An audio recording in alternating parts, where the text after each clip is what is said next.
I'm sure everybody and their mothers has heard the news. Batman Arkham Knight is getting ready to punch you in the face on June 23rd, and just in time. I was starting to get bored with all of the meandering.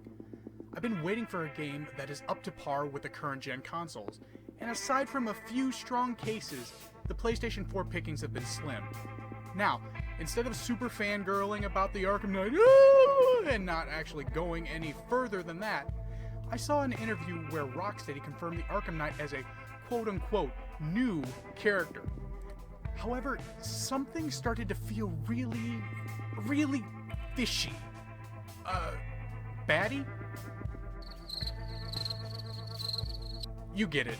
Something doesn't sound right. Number one being, why give a quote-unquote new character a mask, if this is the end of the Rocksteady trilogy? Obviously, we know that the Arkham Knight will probably reveal his identity in this game. If it's a new character, we would have no shock value or care for that matter if he was a quote-unquote new character. But now the question comes to fruition. Who is the Arkham Knight? Grab your cowls and capes, New Age Army. Today, we are going to reveal the most likely culprits and a few unlikely culprits.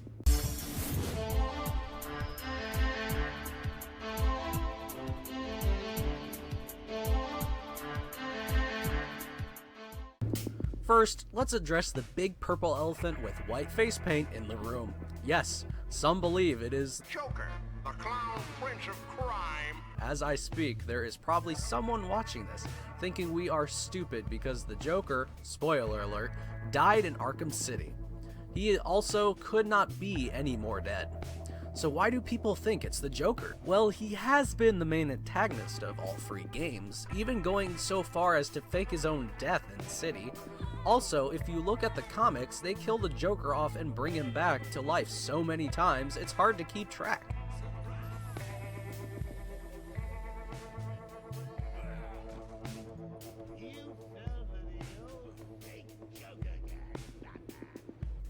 So, writing him back into Knight wouldn't be a surprise. Now I am ready to crush your dreams like Harley Quinn almost did to Batman's brain.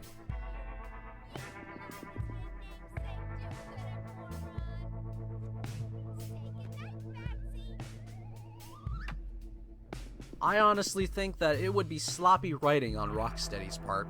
They have woven this entire world in the Batman universe, linking all of these stories into one strong, interesting web. Bringing the Joker back for a fourth time would seriously upset the balance and show Steady's incompetence to write a compelling story without the Joker. But don't worry, we have many more villains to look into. Let's look at Arkham City very quickly, or rather a side mission in Arkham City. Someone we don't know is killing people and ripping their faces apart. Eventually, as we progress through the side mission, we find an unexpected villain, Hush. While I haven't got a clue what Hush's story is about, I trust Josh's research and comic book know-how on this one. Hush, also known as Dr. Thomas Elliot, has a obsession with Bruce Wayne, so advanced that he has killed numerous people, stolen parts of their faces, and grafted them together onto his skin to look exactly like Bruce Wayne. I mean, he's a prime subject, right? Case closed. But there are some serious issues with this theory. Number one, why go through all that, making a new face just to hide it under Arkham Knight's helmet? Seems the Doctor hasn't thought everything through. And two, his obsession is with Bruce Wayne. He wants to destroy his reputation. Batman has nothing to do with Hush, so becoming the Arkham Knight isn't going to be his plan. Maybe identity theft? I mean, he has the face for it. Oh, puns! But certainly not the Arkham Knight. But let's look at another villain. Someone athletic, relentless, uses guns, hates Batman, and maybe even tormented Robin in the original Teen Titans. Okay, it's Deathstroke. By the way, did anyone enjoy the Teen Titans reference there? Ah, good times. Why did you have to go and cancel it, Cartoon Network? Seriously. Though Slade does have a lot of the qualities of the Arkham Knight, a cold calculation demeanor, Merciless, and it seems a master of firearms. And if you don't believe us, just take a look at Deathstroke's move set in Injustice Gods Among Us. Viewers, I feel your hope, and I can't wait to crush it. In Origins, Deathstroke did have a pivotal role during the end, being offered a place in the Suicide Squad. We don't know if Deathstroke actually took the job per se, but given his comic and TV influences, it's safe to assume he did. But Origins wasn't made by Rocksteady. He is in the same universe, but different developers. So, I don't think they would bring him into this world. Also, bringing him in now would require an awful lot of backstory just to justify his presence. Maybe we are looking at this too objectively. Maybe we need to stop looking in front of Batman and start looking beside him. That's right, we're talking about Robin, or the Robins. Now, to leave out much confusion, we are leaving Dick Grayson, the first Robin, who later became Nightwing, and Tim Drake, the third Robin, out of this equation, because they are already established in the Arkhamverse. Let's look at the second Robin, a Mr. Jason Todd. In some of the earlier comics, we see a young Jason Todd trying to steal the hubcaps off the Batmobile. Instead of Batman kicking the tar out of the kid and sending him to jail, Batman recruits the young man, and Todd becomes the second Robin. But whatever happened to Jason? Ultimately, Batman could not control the young rebellious Robin, and the boy was killed by the Joker with a crowbar.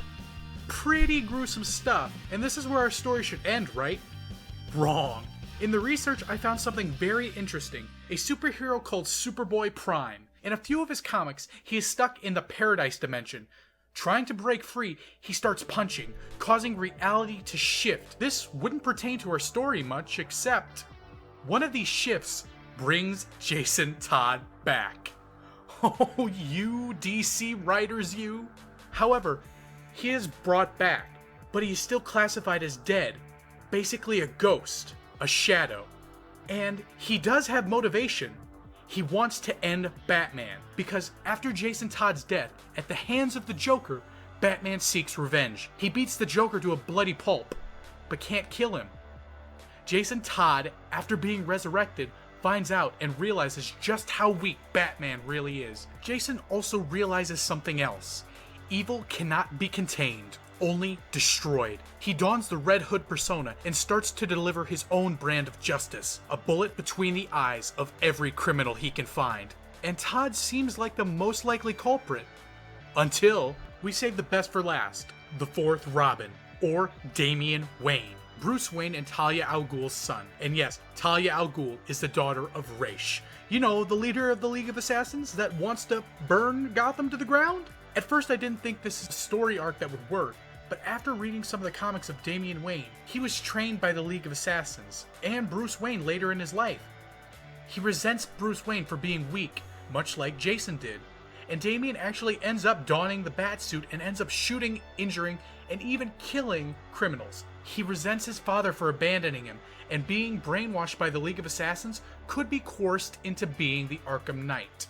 Well guys, we learned a lot here today, and now we are going to play a little game. It's time to find out who the New Age Gamers think the Arkham Knight might be. Bubs, why don't you start us off? Well, considering the information that's given to us thus far, I would have to say I'd put all my money on Damian Wayne. We have learned that he has donned the Batman suit before, even critiquing it to his own personality.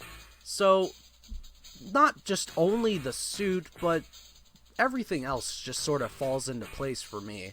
What do you think, Josh? I was doing my research and I started to think. I started to look at the Red Hood and realized that he looks an awful lot like the Arkham Knight. But the more I thought about it, the more I realized I don't think it's Jason Todd, for one very specific reason. He hates Batman. Absolutely detests Batman. Why would he want to look similar? He has no reason to. He wants to destroy Batman. And that's why I'm going to go with Damian Wayne. Damian wants to take the Batman symbol and make it into a symbol for the League of Assassins. He wants to take over Gotham, and he wants to do it Batman style. And if you think about it, a father-son arch rivalry in the Batman Arkhamverse would be unheard of. And it would also be unexpected. As my colleagues believe that Damian Wayne is the Arkham Knight, I disagree. I think the Arkham Knight is actually Jason Todd. The reason I believe this is the similarities between the concept art and Jason Todd's appearance in the comics is almost uncannily similar. Let's take a second here. Look at Jason Todd when he's the Red Hood in the comics. Look at his armor.